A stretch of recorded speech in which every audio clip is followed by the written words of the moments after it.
Gracias. Hola, ¿qué tal? ¿Cómo están?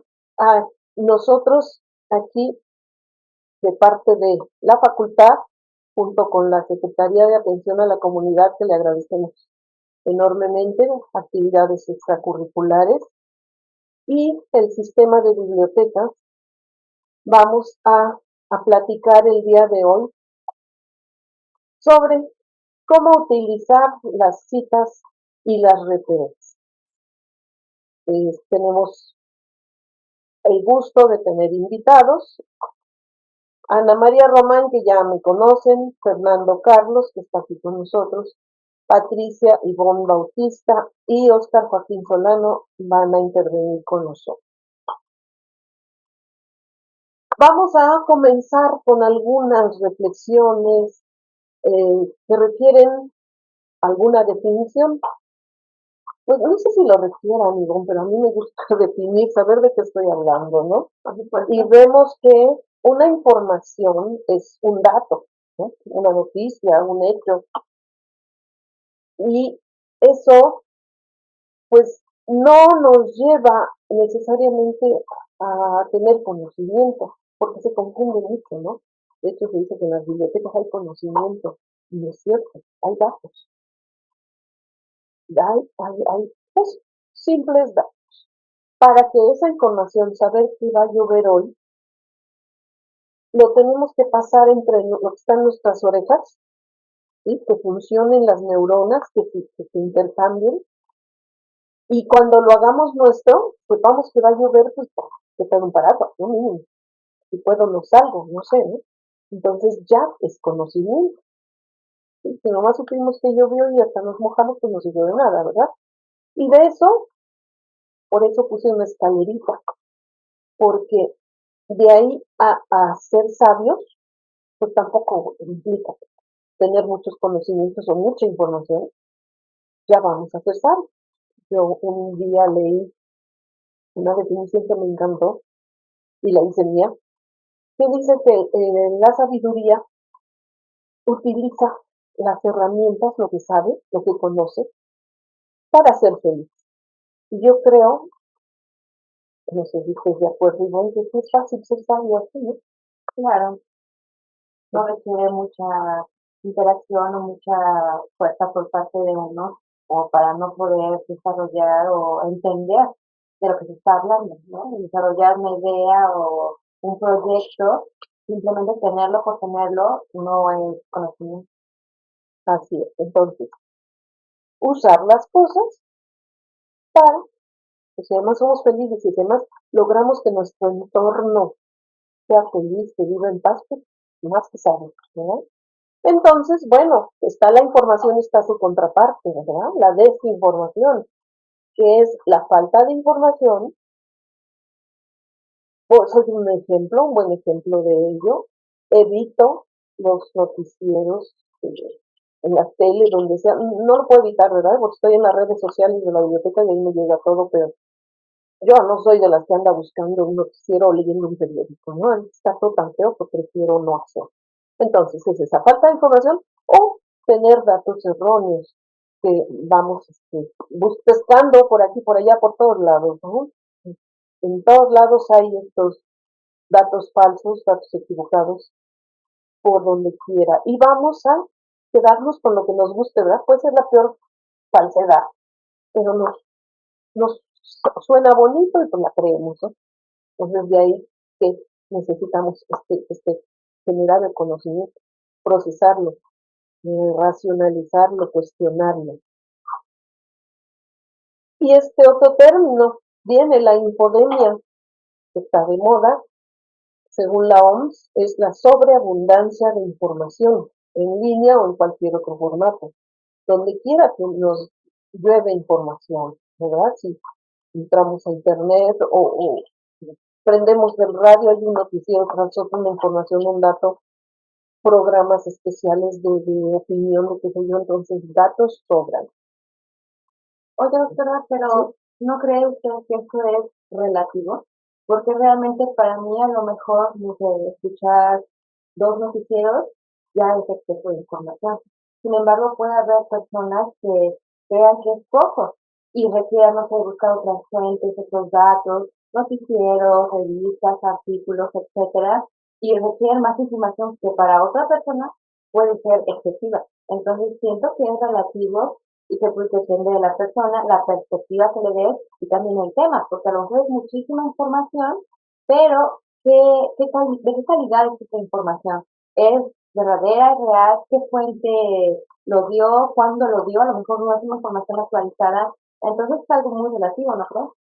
Totalmente de acuerdo. Me encanta esa pregunta, bueno, ese comentario, porque justo hay quien se brinca del noticiero de López Dóriga al de La Torre y al de no sé quién, y al programa de opinión con los politólogos, con los economistas y todo, ¿no? Están así buscando a ver qué.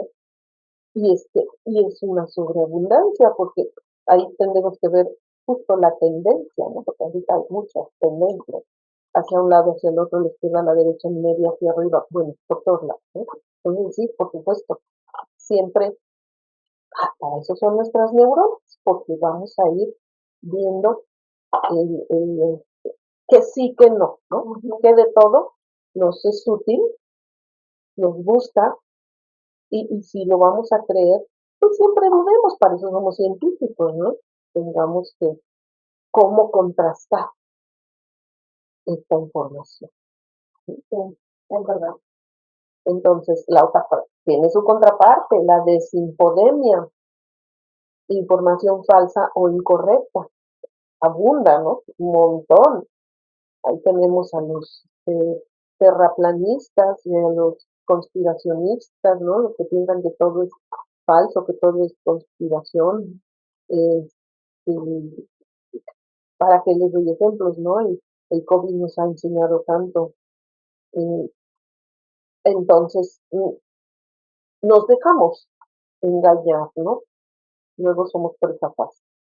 ¿Por qué? Porque nos gustó lo que nos dijeron, a veces malo o bueno. Y bueno, de ahí viene otro término, no nos vamos a llenar de términos, qué horror, habría muchos, pero integridad académica. ¿Qué es esto? El respeto a la propiedad intelectual de los demás, pero también a lo que yo recibo y lo que yo genero. Reconocer las ideas y los logros de otros, qué es mío y qué no es mío, ¿no? Porque nos puede servir para reconocerlo, para evaluarlo y para difundirlo, ¿no? Si es mío, porque no lo voy a cacarear, es decir, sí, ¿no? Y si no es mío, pues reconocer y darle el crédito. Entonces corremos el riesgo de que sea una mentira y lo estamos asumiendo como nuestra, ¿verdad?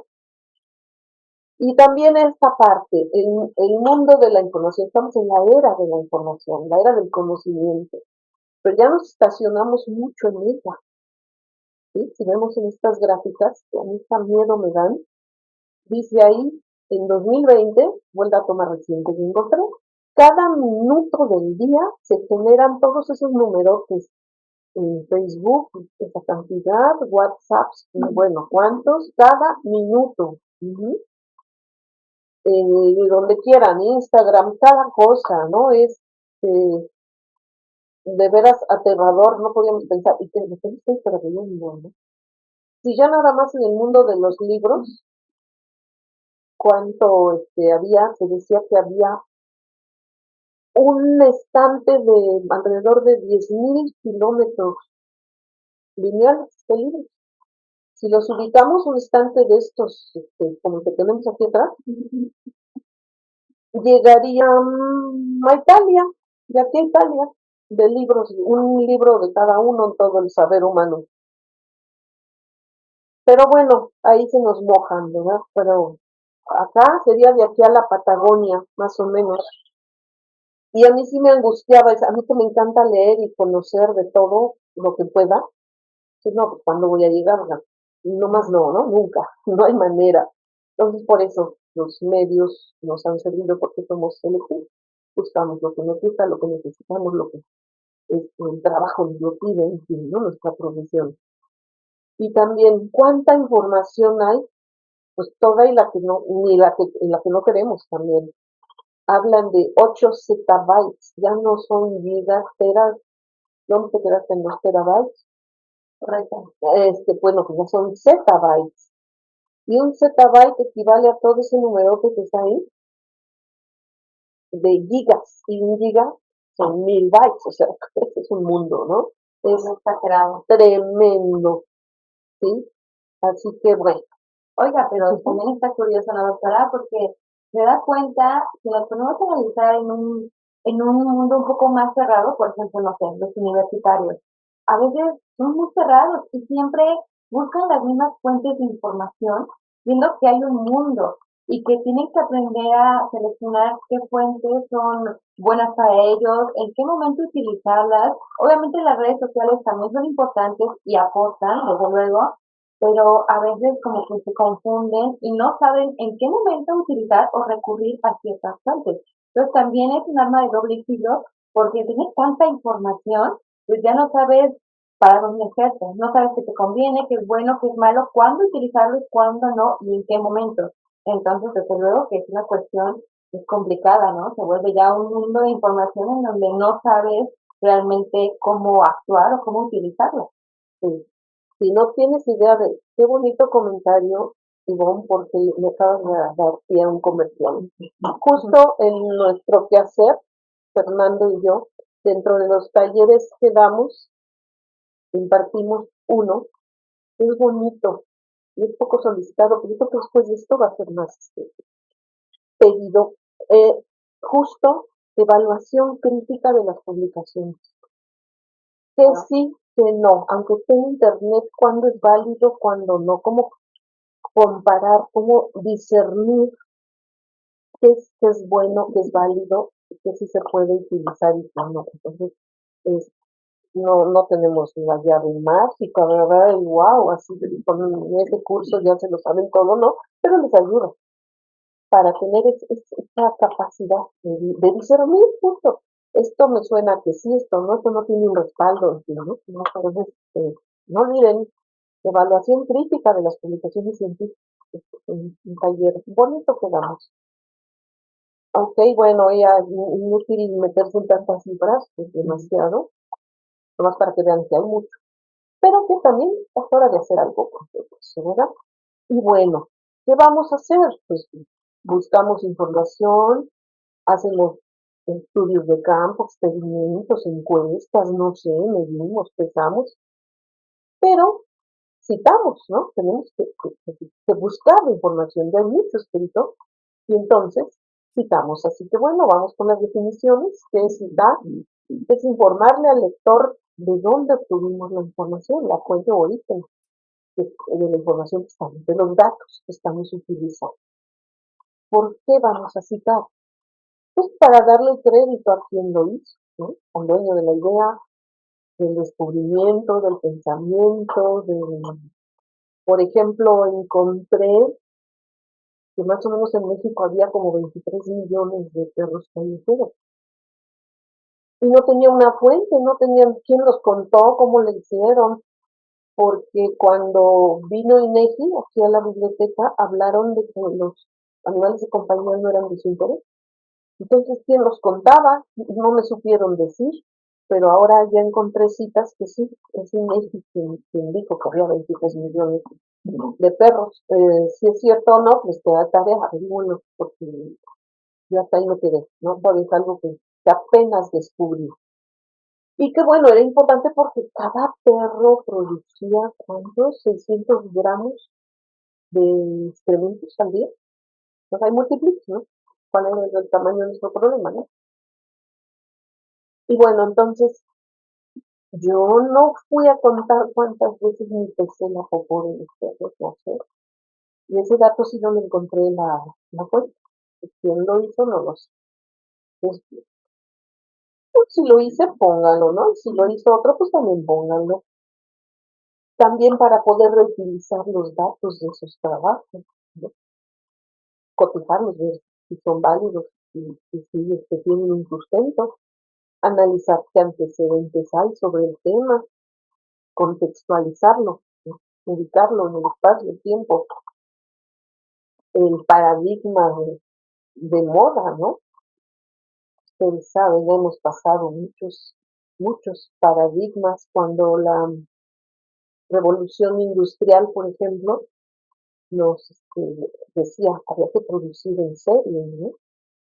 Sale mal, pues sí dice que la población va a crecer exponencialmente, entonces se necesitaba producir alimentos y de ahí viene también la producción industrial en serie de alimentos, que de hecho llegaron a llamarle a los animales máquinas de sangre. ¿Conocían ese término? No. Entonces, a partir de ahí vienen las producciones intensivas y todo lo que ha degenerado hasta nuestros días, ¿no? Un buen análisis también, y vamos a contextualizar en qué momento se dio, cómo se dio, por qué, ¿no? Y por qué lo seguimos, eso es lo más interesante. También facilitar a los lectores el acceso, a ver, ¿de dónde lo sacaste? Yo quiero verlo. Ir al lugar, a la fuente, a la revista, al libro, al periódico donde se haya publicado esa información. ¿Qué citar? ¿Qué citar? Un libro, una revista, una noticia periodística, una entrevista, algo que medimos, algo que experimentamos, algo que vimos en otras fuentes multimedias, fuimos al campo, vimos, en fin, ¿qué citar? Todo, todo, porque nos va a servir para los temas que les platicamos anteriormente. Entonces, ¿qué citamos? Todo. Y hasta donde pude, obtuve mis dibujitos, son míos, yo los hice. No me los fusilé, y sí me los fusilé. Estos, ¿cómo se llaman? Bots, ¿verdad? Son bots de robots, generan todo. Entonces me puse a explorar la inteligencia artificial. Y, pues es increíble, puede uno hacer cualquier cosa. Dice, bueno, lo hice, me puse a jugar para tener ilustraciones originales hasta donde se puso. Y bueno, dentro de las citas está la cita bibliográfica, que es la transcripción de un texto, un párrafo,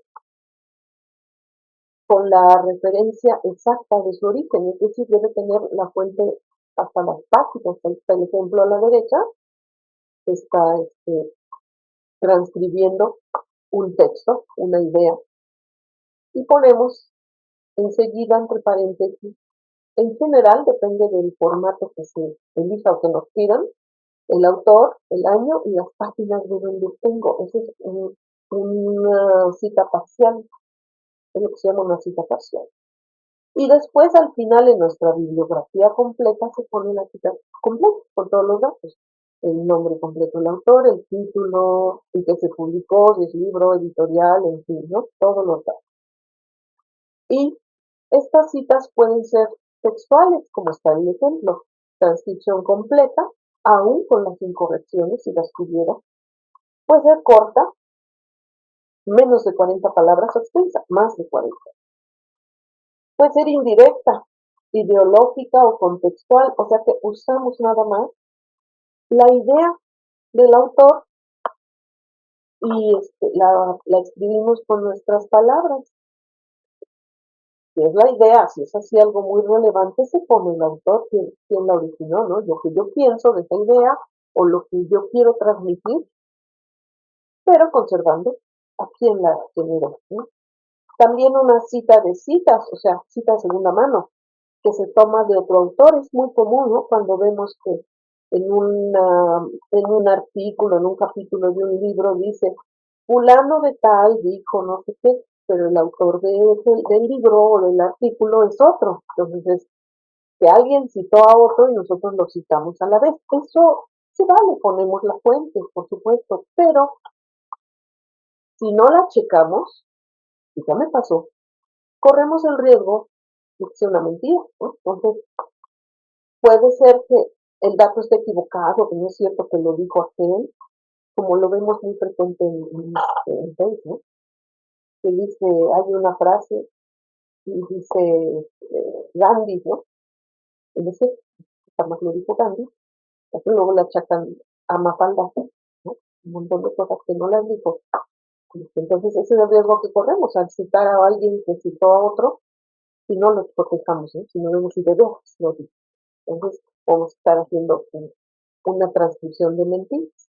Oiga, doctora, pero bueno, a mí me parece curioso y bastante complejo porque me ha pasado o conozco varias personas que tienen este problema con respecto a la utilización de la idea del autor original. Porque muchas veces tú lees un texto y te haces a una idea, tienes algo concreto y eso es lo que utilizas en tu trabajo, en tu proyecto, tesis, etc. Lo utilizas y es cuando muchos tienen este conflicto en que no saben qué es lo que realmente tienes que citar o referenciar, porque pues básicamente tu trabajo está basado en otros trabajos. Entonces muchas veces viene esta parte de que, pues, ¿cómo voy a poner que todo mi trabajo está basado en todos estos trabajos, ¿no? O sea, básicamente es recopilación de cada uno y es cuando a veces muchos lo ven mal, ¿no? Como que no es mi trabajo. Prácticamente me fusilé ideas de otras personas, de otros libros, otros documentos y realmente no es un trabajo que yo haya hecho o que sea personalizado. Entonces siento que también es complicado esta parte en la que no se orienta bien al investigador, al alumno o según corresponda, porque sí les causa conflicto. Claro, eso está bien divertido, ¿eh? Es otra buena reflexión, porque hay quienes piensan que ya no hay nada nuevo bajo el sol, ¿no? Entonces, hoy amaneces con una idea, pero viene de algo más, de tu historia, de lo que has estudiado, de lo que has aprendido, de lo que has visto, ¿no? Entonces, que sea algo totalmente original tuyo está muy complicado, ¿no? Generalmente traes una historia. Entonces, es así, esa parte, pues la consigné, pero tiene muchas aristas, tiene mucho que reflexionar. ¿Qué parte? Yo me diría a que si es una idea así muy universal, ¿no? Es algo muy conocido que, por ejemplo, que dicen que ni es cierto, el respeto al derecho ajeno es la paz, que Benito Juárez lo tomó de otra fuente. Esto le preguntaríamos, le agarraríamos a embajada a Joaquín y le preguntaríamos, ¿es cierto o no es cierto? Pero se toma como que él fue el autor y pues por ahí dicen que no es cierto. Yo no me he metido a investigar. Es diferente. Es una frase que si bien él la dijo, así como tal, pero dicen que fue otro el que la dijo porque Kant hizo alusión a esa frase en otros textos. Mm, No recuerdo bien el texto de Kant, pero es sobre una ciudad cosmopolita. No recuerdo exactamente el título, pero ahí habla sobre cómo debe de ser la sociedad y cómo debe de funcionar. Es curioso, porque no es la misma frase, pero hace referencia y da la referencia ahí, porque es innegable el contexto cultural, político y la formación del mismo personaje, ¿no? Seguramente lo leyó en algún momento de su vida.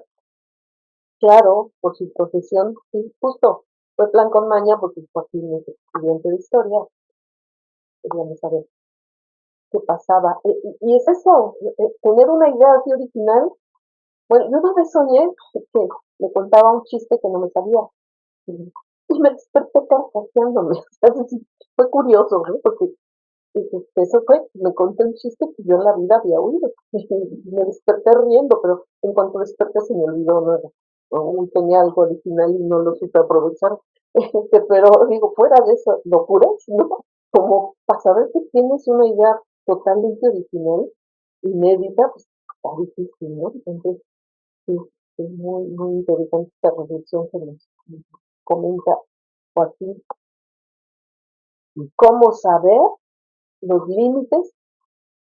Pues siempre y cuando no sea algo que haya dicho alguien más ya muy como esto, ¿no? Muy famoso, y entonces estaríamos parafraseando, ¿no? Sí, puede funcionar como una paráfrasis, Sí, más que nada. y si lo sabemos, pues bueno, pues sí, pues parafraseando a fulano, pero si no, pues podemos llegar a pensar como mi chiste, ¿no? Que es original mío, nuevo. ¿Sí? ¿Cuántas citas. Esto es muy difícil. En algunos lugares, en muchos nombres, he visto que los limitan, ¿no? 15 referencias. Si va a ser una discusión, una conclusión, no puede tener ninguna. ¿De veras no puede? Aquí puse un ejemplo, nada más las grafiquitas.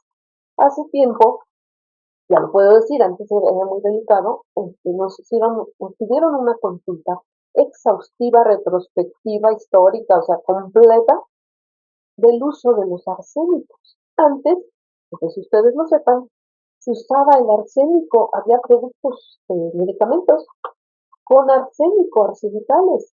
Se usaban como reconstituyentes para animales enfermos, débiles, en fin, se usaban. Yo cuando comencé a ejercer la medicina veterinaria todavía los conocí, pero ya pasado el tiempo se dejaron de utilizar y hubo un asunto legal, una demanda, una posible demanda contra un médico veterinario por el uso de arsenicales. Entonces nos pidió esta búsqueda, como les dije, exhaustiva, retrospectiva, hacia atrás hasta donde pudiéramos. Y una de las bases de datos que tiene información de principios del siglo XX, incluso un poquito atrás, parte del siglo XIX, pero la primera información que encontramos sobre el uso de arsénico fue en 1908, una referencia, y luego da un brinco alto, y así va a través de los años el número de referencias. Ahí lo corté al 70, porque si no se iba a ver una gráfica que está como se ve arriba, del 71 al 2023, pero los últimos años ya no es con el enfoque nutricional, ¿no? De reconstituyentes, sino ya es como efectos residuales, toxicidades, ¿no? Entonces, se tuvo que hacer esto porque lo requería, ¿sí? Y ahí está la otra gráfica arriba a la derecha sobre los orígenes de la información, ¿sí? De donde más hay es en China, Estados Unidos, India, en fin. También se hizo una gráfica regional, que es donde viene la información, porque era importante, como digo, era un asunto legal. Pero entonces volvemos. ¿Cuántas citas? Es una pregunta recurrente, pienso con los alumnos. A veces en las investigaciones piden un límite en tesis o no sé, depende de donde publiquen. Y esto no puede ser tan estricto. Yo me acuerdo, Fernando, que una vez para un congreso que era histórico-geográfico, no sé si te acuerdas tú, que nos pedían que el título debía tener 150 palabras, no 149 ni 151, 150 palabras. Eso es el lío que fue para nosotros armar un título de 150 palabras. Es de quién, ¿no? No me acuerdo, tal vez. Era horrible, ¿no? O sea, ¿cómo puedes hacer eso? Y el resumen, bueno, el resumen es escrito, que debe tener proporciones, ¿no? No sé. Entonces, sí, hay cuestiones así, pero lo normal es lo que dice abajo. ¿Han oído hablar del excipiente CBT? No, no, tampoco. ¿Tú? Sí, ¿En dónde? en los medicamentos. Ahí vienen los medicamentos del CBT, que quiere decir cuánto gaste para. Lo sabes porque a la hora de darle jarabe a los niños veías, ¿no? ¿Cuánto se necesita para darle una cucharada con un saborcito rico, pero que tenga el medicamento en la dosis exacta, ¿no? Entonces, excipiente CBT es cuánto gaste para. Y se puede decir cuántas citas CBT. Las que se necesiten, pueden ser muchas, pueden ser pocas, ¿no? Las que se necesiten. Y bueno, yo tengo el defecto de ser exhaustiva, yo no me conformo con una, siempre voy a buscar más. Y si encuentro citas de citas, necesito ver que sea cierto. Entonces, bueno, me meto en cada lío. Y aquí también puse 3. Bueno, 2 ranitas, un sapito. El viejo dicho de, según el sapo es la pedrada, ¿no? No podemos decir tantas citas, tantas referencias, no más, no menos, ¿no? Depende, ¿no?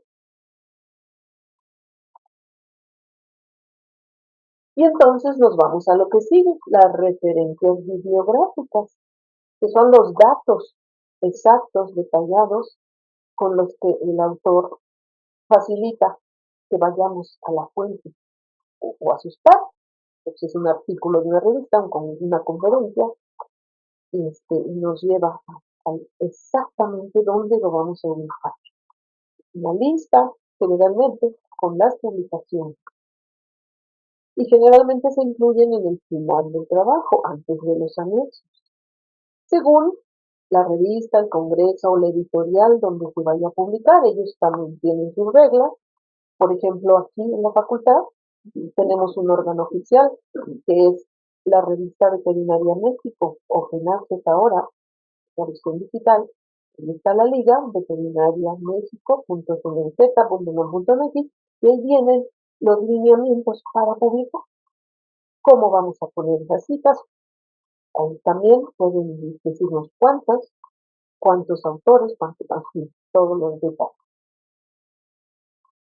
Y para esto, esta es otra gráfica, otra especie de mapa mental que también yo hice, no posible. Voy a poner bien, así. Ok. ¿Qué debe tener esa referencia bibliográfica? Ser concreta y concisa, tan pequeña que no tenga cosas dentro, pero tan formal y exhaustiva que tampoco le falte, ¿no? Que sea el lugar preciso donde vamos a localizar la fuente completa, ¿sí? Que no se nos pierda. Y muchas veces nos pasa, no sé si a ustedes les ha pasado cuando andan buscando referencias, que no trae el año, no tiene editorial, no tiene, vamos a ver, el autor, ¿no? Es un Smith o un Pérez, igual, ¿no? Entonces eso es complicado, así que sea lo más concreta, pero también exhaustiva, que nos dé la información que necesitamos. Puede ser resumida o entera, resumida como en la nota textual que vimos, que nada más se pone el autor, el año y las páginas, o entera toda, autor, título, editorial, año, páginas, volumen, número, no, nombre de la revista, etc. Y confiable, por favor, confiable. ¿Sí? Para hacer esta presentación revisé algunas fuentes y me encontré datos falsos. Eh, Incluso fuentes de internet, la busqué y no era, ¿no? Entonces, confiable. Claro que a veces cambian, a veces se actualizan, a veces las modifican, pero bueno, en general, pues, generalmente cuando es una fuente de internet se le pone en qué fecha la fecha, cuál fue la última modificación, para saber, porque pues sí podemos ver que no es y decir, me mintió, no es cierto, no, puede ser que la hayan cambiado, entonces bueno, importante si es una cita de internet poner la fecha, ¿ok? Bueno, estas fuentes, es que perdón, me gusta mi dibujito, bueno, no es mi dibujito, hice una de plastilina, ¿qué fuentes vamos a consultar? Pues, todas, ¿no? Las que se dejen, las que localicemos, ahí está el pobre hombre tratando de buscar, ¿no? Y algunas las pesca, otras les quedan lejos, pero es lo que se utilice a lo largo de la investigación, la tesis, el proyecto, lo que sea, ¿no? Y las páginas finales de cualquier texto académico en general es lo que va a traer, las fuentes. Uh-huh.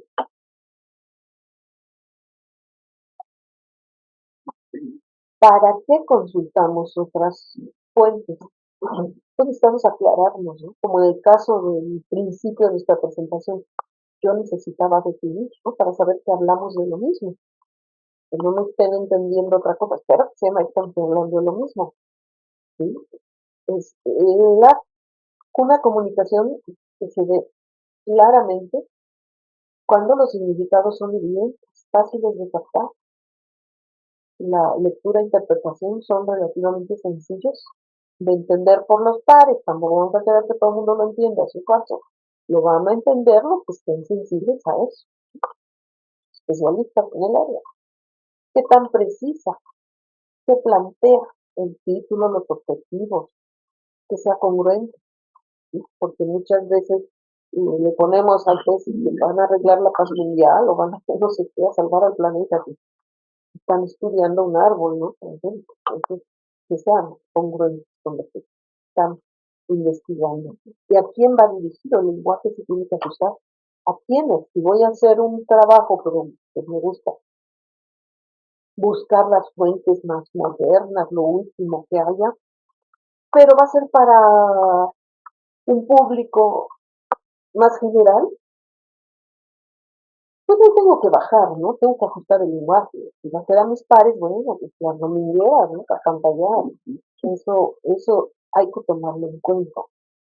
Y estos conceptos, está la fuente, y no puse todas las fuentes, pero las imágenes las hice con este programa, crayon.com. Está divertido también. Sí, me lo presentó Joaquín para que sea la fuente exacta. Gracias a él me divertí haciendo eso. ¿Cómo citamos? Ahí sí depende. Les dije que la facultad tiene su propio órgano que dice cómo citar. Y la facultad usa las normas Vancouver y las normas Harvard. Hay muchos más. Hay muchas más. Yo les presento tres. Y me disculpan porque puse primero las papas, porque son las que me gustan. Pero en realidad, para los veterinarios, la norma es Vancouver o Harvard. Hay que ver siempre a dónde vamos a publicar, a qué congreso vamos a enviar y cuál es la norma que rigen. Abajo les puse unas ligas con las, las normas de estas formas de citar. La APA empezó siendo de la American Psychological Association, pero ha sido tan cómoda que ya se emplean muchas cosas, no nada más en psicología y en educación, ya la usan mucho en muchas áreas del conocimiento. Vancouver, esta se emplea más para trabajos en ciencias de la salud, en medicina. Es complicadita, bueno, ¿para qué les cuento? Es una norma, punto. Les voy a predisponer, ¿no? No les voy a decir que no me gusta, ¿verdad? Y las Harvard, que también otra forma de citar, que también se usa tanto en ciencias médicas o ciencias sociales.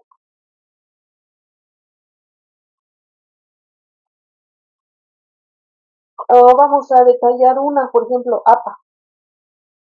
Se enlista en orden alfabético, de acuerdo a los apellidos de los autores, y la norma menciona tres. Si no tiene autor, se lista por el título del documento. Puede tener autor corporativo, ser una asociación o una institución, ¿sí? Ese es un autor personal o autor corporativo. Si no existía, que es raro, pero bueno, puede darse el caso, se pone por orden alfabético del título. ¿Sí? Si son varias referencias del mismo autor, mismos autores, se ponen en orden cronológico. La más antigua, la más moderna. Estas referencias se hacen si son citas en el cuerpo del texto y al final se pone la cita completa, como ya lo vimos, ¿no? Y no tiene mayor problema, se pone aquí el autor, el año y la página de donde se toma. Esto de los tres autores es también un tema de reflexión porque hemos visto publicaciones que si tienen 15 autores, 18 se consignan, porque normalmente si son más de 3 se pone el famoso latín et al, que es la abreviatura de et altri, o sea, y otros. Pero para fines de medición, el área de la cienciometría o bibliometría, esto causa problemas porque necesitamos saber quiénes son los 15 autores. Y yo soy la número 18, me interesa estar porque luego nos evalúan cuántas veces hemos sido citados y si ya somos et altri, pues estos y otros, o en algunos se pone anónimo, pues resulta ser muy prolífico ese autor, ¿no? Y tal, y anónimo, pues caben todos, ¿no? Entonces sí queremos ser, aunque estemos en el último lugar, pues que nos puedan citar, ¿no? Podamos aparecer ahí.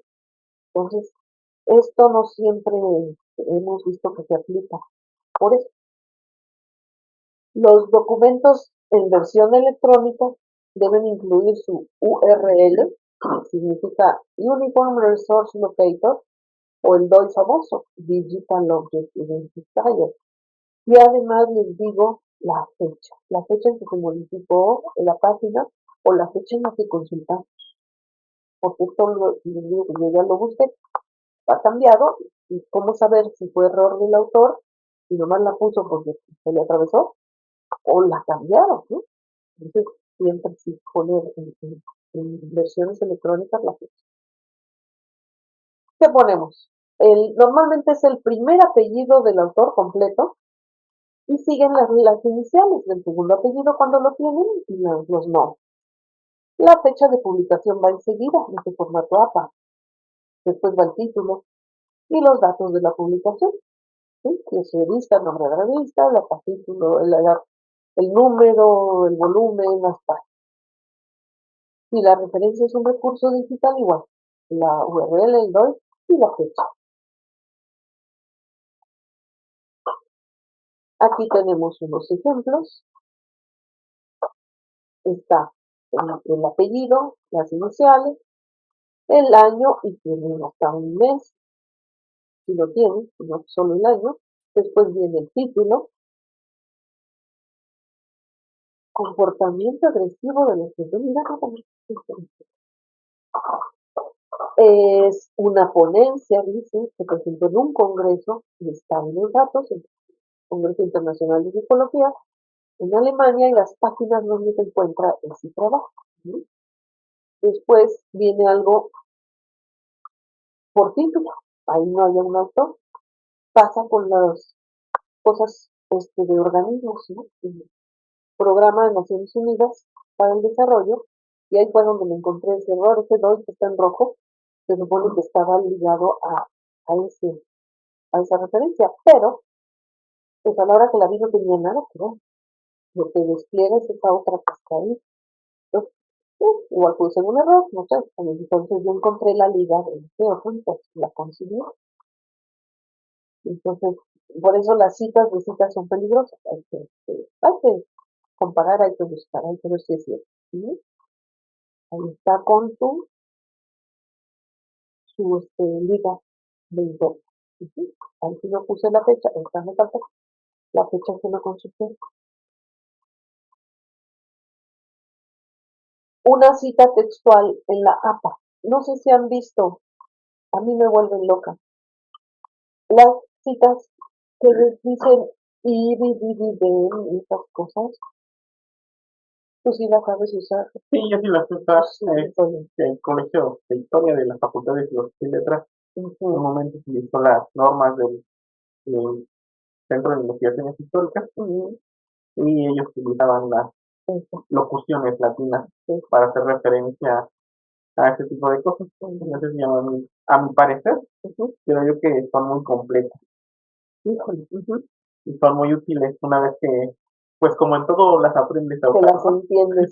Sí. Sí, yo, perdón, cuando empecé a escribir, mi jefa las usaba mucho y yo me volvía loca. Yo nunca las entendí. Pero bueno, APA no las usa.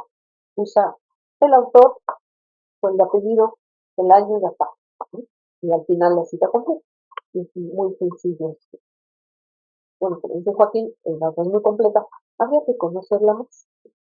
Todas son completas, ¿no? El detalle es aprender Sí, a citar más que nada. exacto. Leer bien los manuales que te dan y si no encuentras ahí el objeto que vas a citar, recurrir al libro y ver cómo lo citaron ellos, ¿no? Claro, también. Sí.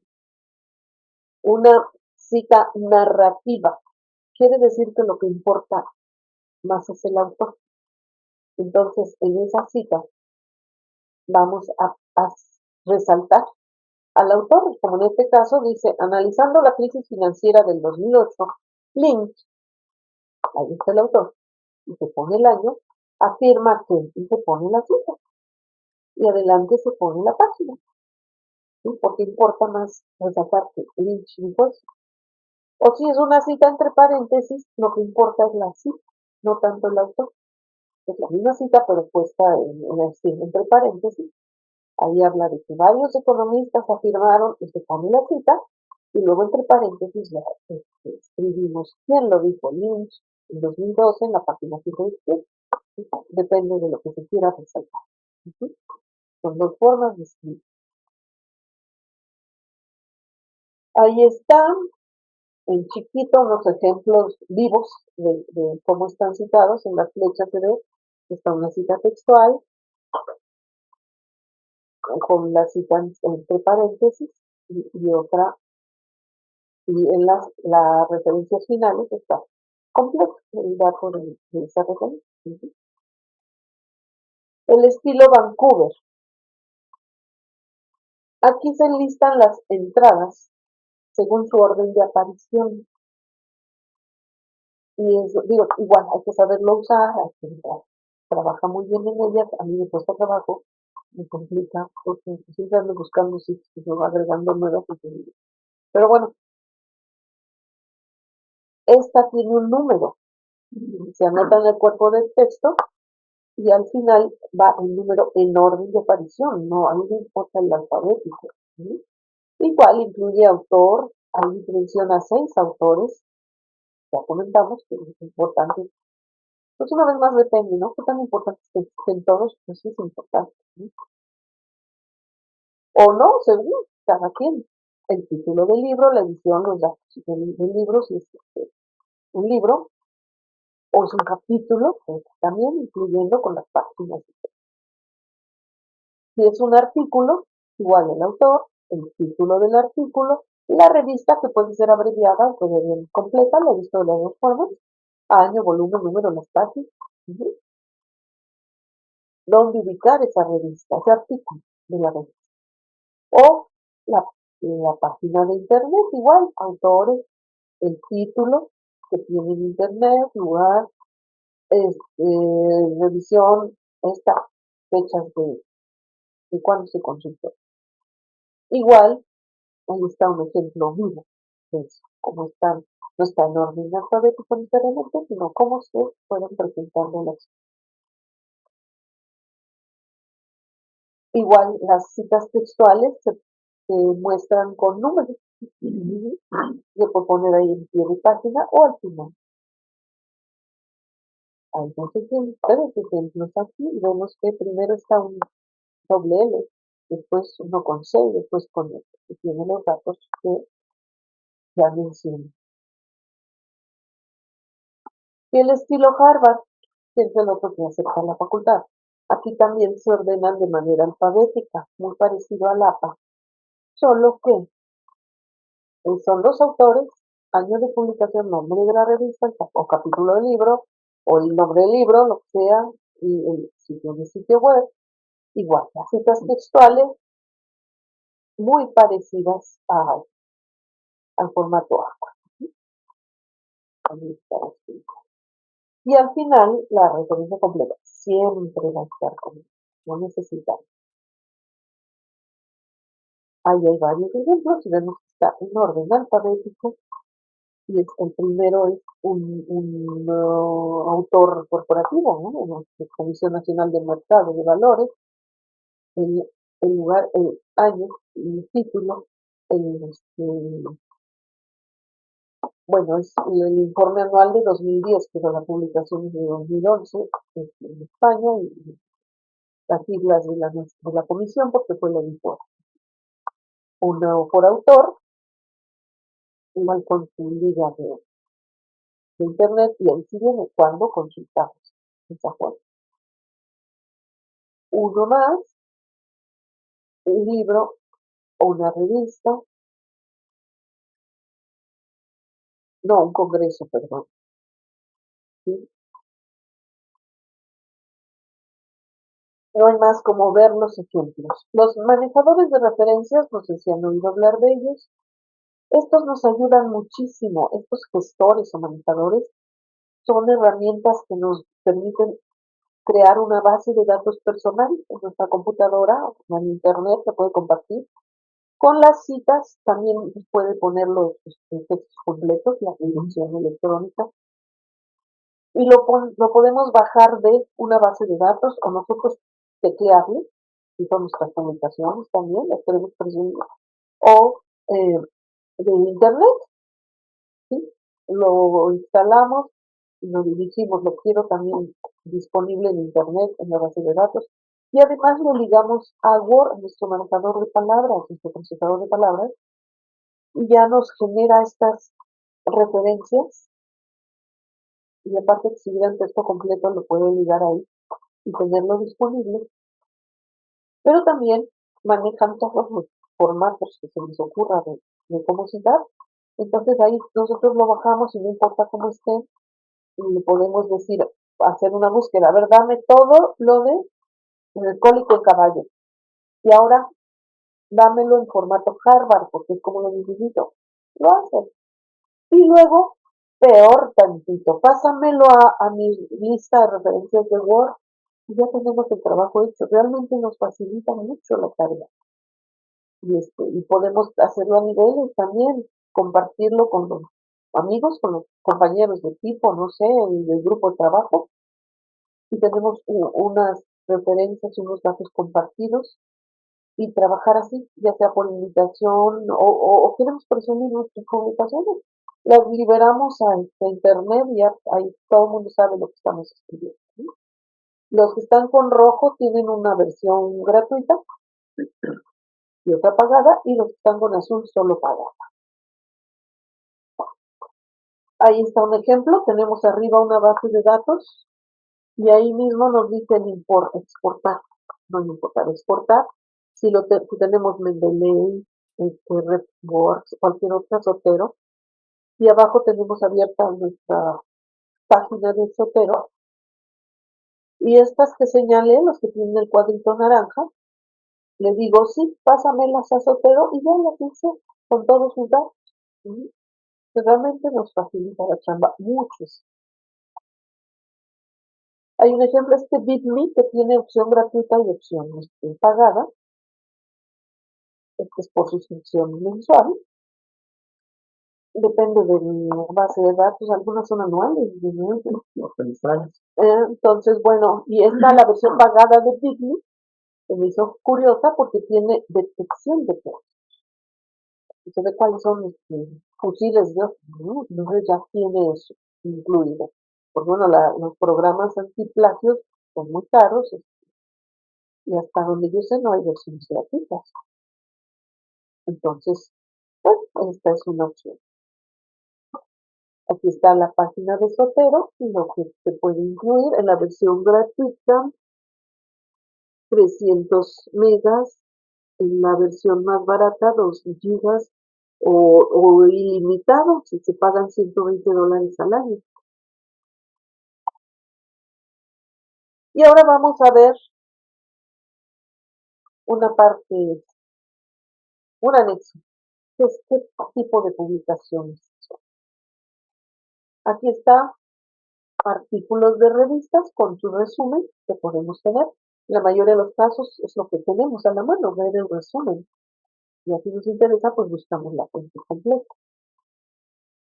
¿Qué debe haber? Un título debe de responder qué, cómo, cuándo y dónde, hasta donde sea posible, ¿verdad? Como siempre, no hay nada absoluto. Una introducción, se escribe al final y nos va a decir por qué hicimos esto, cómo lo hicimos. Marco teórico, un aparato crítico, aquí es donde vamos a ver las fuentes documentales para definir hipótesis variables, ¿no? Un diseño metodológico, toda clase de detalles, hasta cierto punto, porque si es una patente o algo, hay que cuidar eso. Pero el diseño metodológico nos debe decir cómo lo vamos a medir, los resultados principales, ¿no? O discutir cualquier cosa que nos haya parecido fuera del objetivo, fuera de que necesitamos esforzar, en fin, cualquier cosa de esas. Y concluir por lo que nos definimos, se cumplió el objetivo, ¿no? Porque las hipótesis son válidas. Un cronograma ayuda, un análisis de viabilidad, créanme que sirve. Y los anexos, que vamos a poner cuadros, gráficos, etc. En términos generales, el protocolo tiene estos datos. Depende una vez más de dónde vamos a publicar, dónde vamos a hacer nuestro proyecto, pueden variar, pero básicamente son estos en general.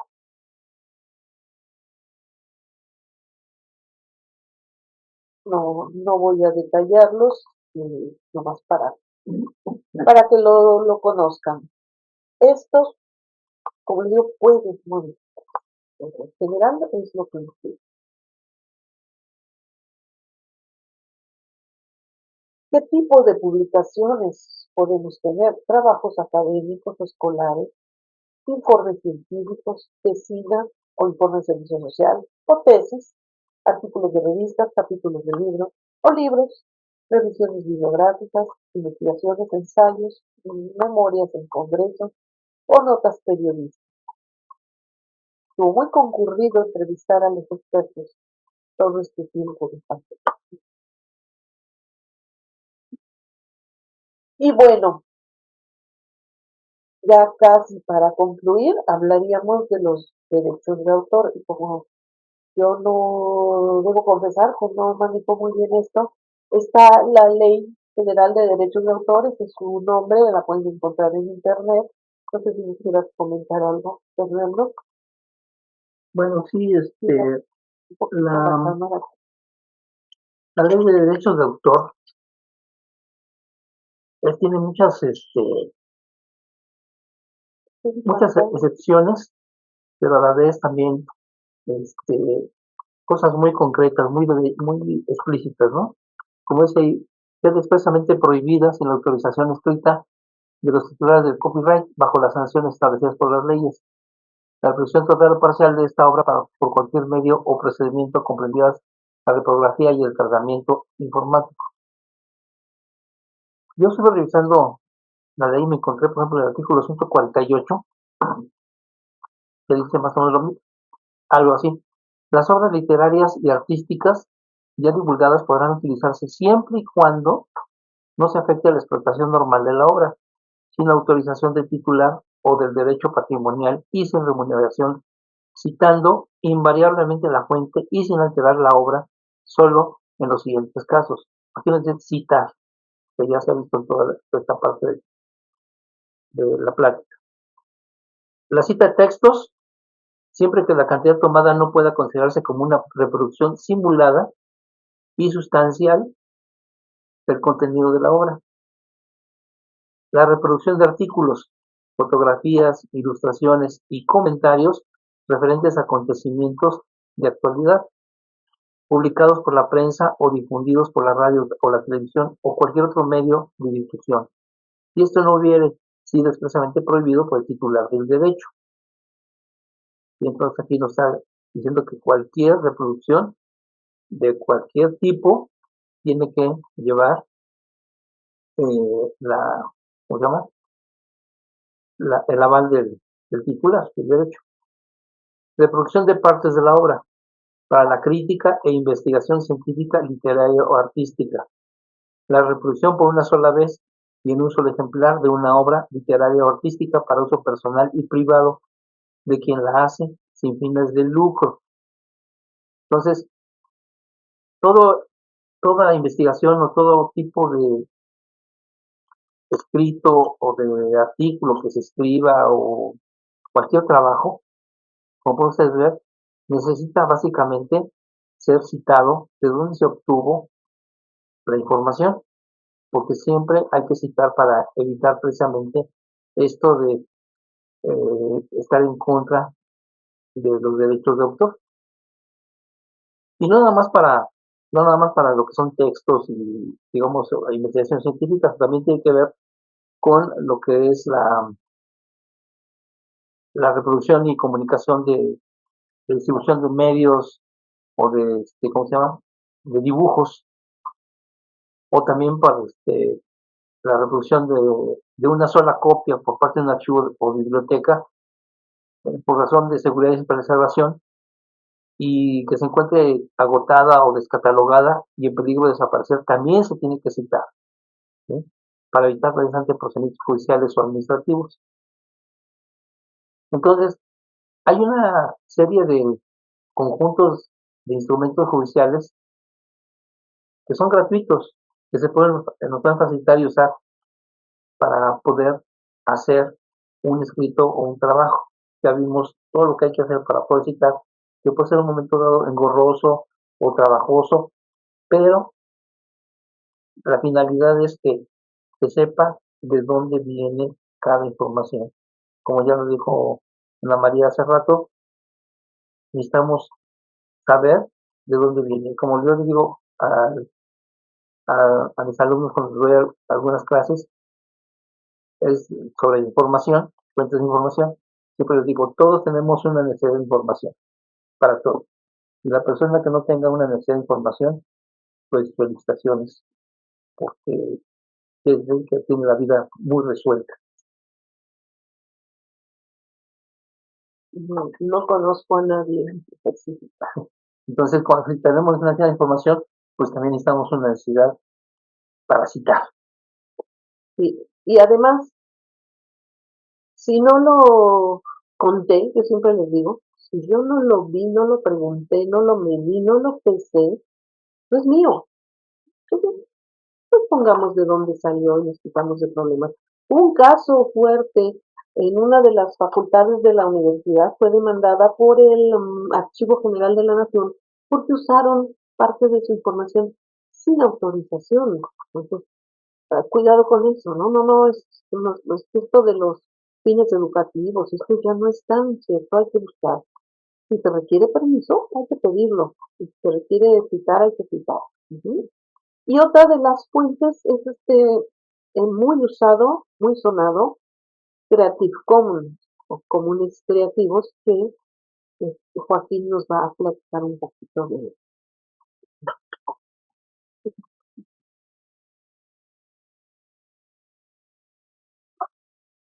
Sí, bueno, yo voy a hablar sobre las Creative Commons. No, así déjelo.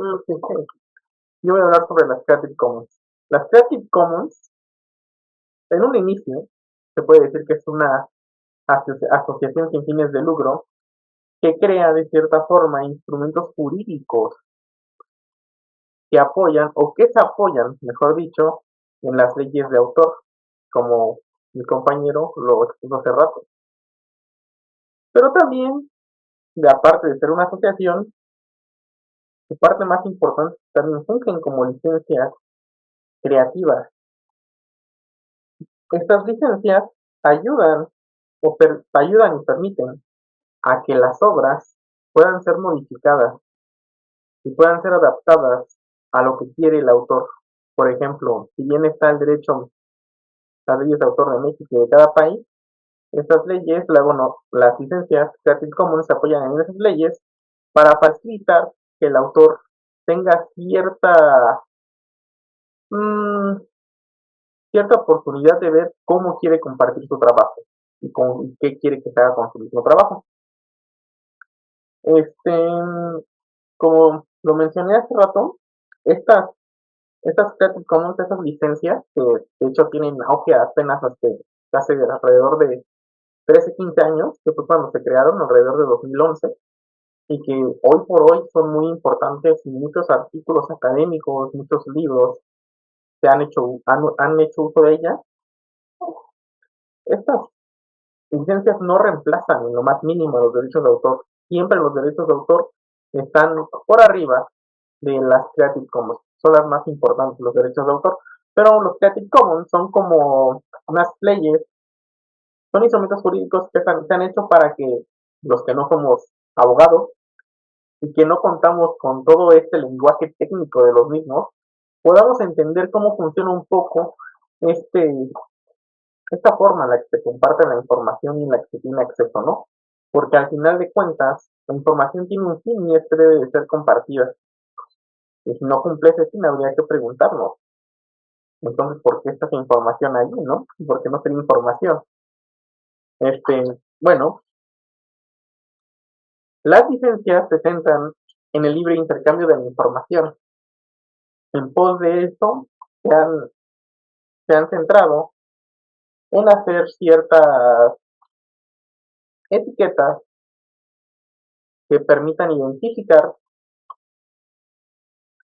qué se puede hacer con estos artículos o libros o ponencias o lo que se quiera compartir y que el autor haya decidido hacer uso de esta herramienta, ¿no? De las Creative Commons. De hecho, si buscamos en internet, le ponemos así Creative Commons, la primera entrada que nos va a salir es su sitio web y allí vamos a encontrar muchas herramientas sobre cómo poder usar estas licencias, ¿no? Dado que estas licencias, como lo mencioné hace rato, su fin principal es compartir información, en ella vamos a encontrar cómo estar, cómo reproducir o crear obras y cómo se le pueden ofrecer al público, ¿no? Porque de eso se trata. De hecho, tiene su sustento o se originaron en un principio teniendo como un objetivo que funcionaran como el software libre, ¿no? Que podemos usarlo, podemos cambiarlo y podemos consignar o hacer un apartado de qué modificamos y cómo lo estamos usando, ¿no? Qué uso se le está dando. Fue como surgieron estas Creative Commons. Estas normas se encuentran en varios idiomas. Nacieron en inglés principalmente, pero ha habido esfuerzos de parte de voluntarios por hacer que estén en cuantas lenguas, mientras más lenguas sea posible que abarquen, mejor, ¿no? Porque cada lengua es la forma de cada sociedad en la que hacen suyo el conocimiento. Como lo mencioné, estas normas cuentan con algunas etiquetas que nos van a indicar qué atribuciones tiene. Por ejemplo, la norma básica o cómo podemos identificar estas licencias es a través de la primera norma que se identifica de hecho con una doble C, CC. Eso nos indica que vamos a encontrar a las Creative Commons, ¿no? Es una obra que está ligada a estas licencias. Ahora bien, esta es la básica. Esta es la básica que toda obra que esté vinculada a estas licencias va a tener. Aparte hay otras etiquetas. Por ejemplo, está la Digi. Digi significa que es necesaria la atribución del autor, del que lo escribió, ¿no? Nosotros podemos confirmar la obra, pero siempre va a ser necesario el autor. También se encuentra otra etiqueta que se llama NC, que significa no comercial. O sea que no podemos sacar provecho de la obra, ¿no? Nosotros no la podemos vender y ganar dinero por ella. Está SA.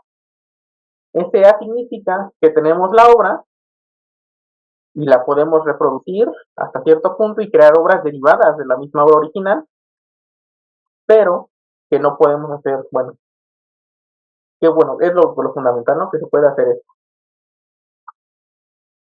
Y hay otra que significa ND.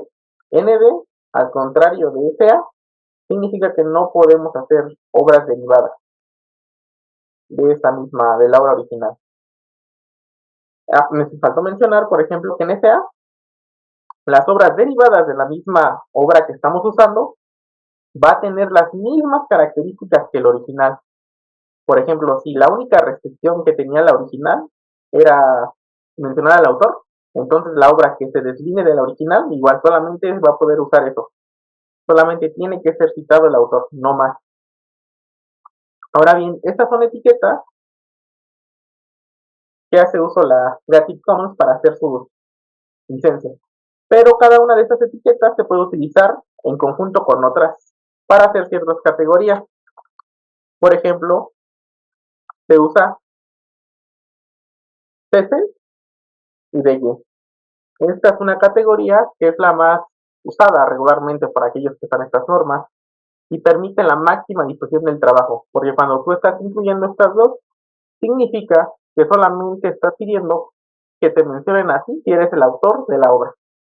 No estás oponiendo que te paguen o que puedas poner otras restricciones para tu obra, ¿no? Solamente que te mencionen y con eso basta.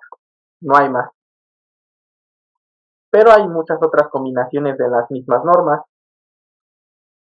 y que conforme se hagan estas combinaciones Por ejemplo, CC siempre va a estar, BG, el autor, y puede estar SA. Esta va a ser otra combinación que va a poner otras características para la obra, ¿no? Puede ser citada y además, si hay otras obras que nazcan de la obra original, debe de contar con esta misma ley también, ¿no? Con estas mismas licencias. Ahora, más que nada, y ya puse un ejemplo de estas licencias, se supone, en teoría, se dice que estas licencias pueden ser usadas en cada país y están basadas para que así funcione, al menos hasta la versión 3.0, porque hay versiones, la 1.1, 1.2, 1. Bueno, 3.1, 1.0, 2.0, 3.0 y 4.0. La 4.0 es la más actual y hasta el momento se supone que funciona con casi cada país. Hay algunos países que no son aplicables estas licencias y que por lo tanto tienen algunos problemas para funcionar con sus leyes de autor de cada país.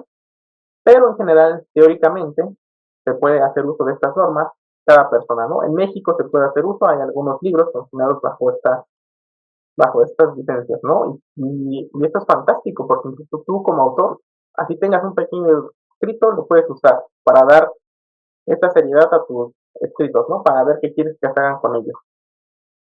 Ahora también quiero poner unos ejemplos de los libros.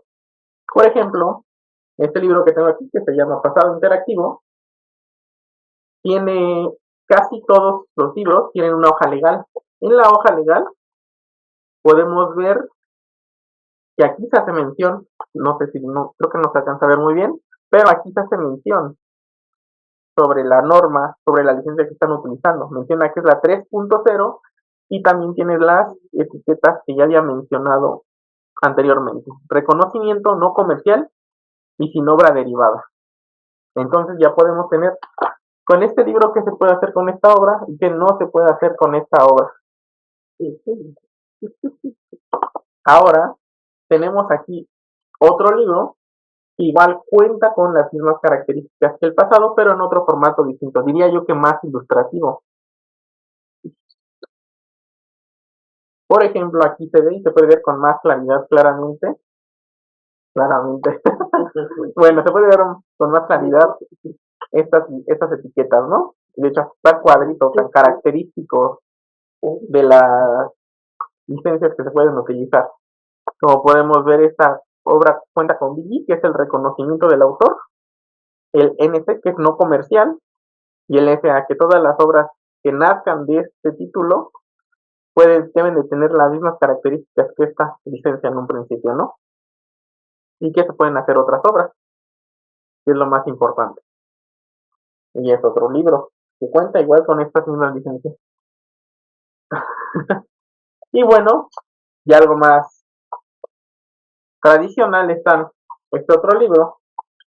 Este libro no cuenta con este apartado de la Creative Commons, en su hoja legal no las tiene, solamente menciona que tiene derechos de autor y esos derechos de autor están reservados.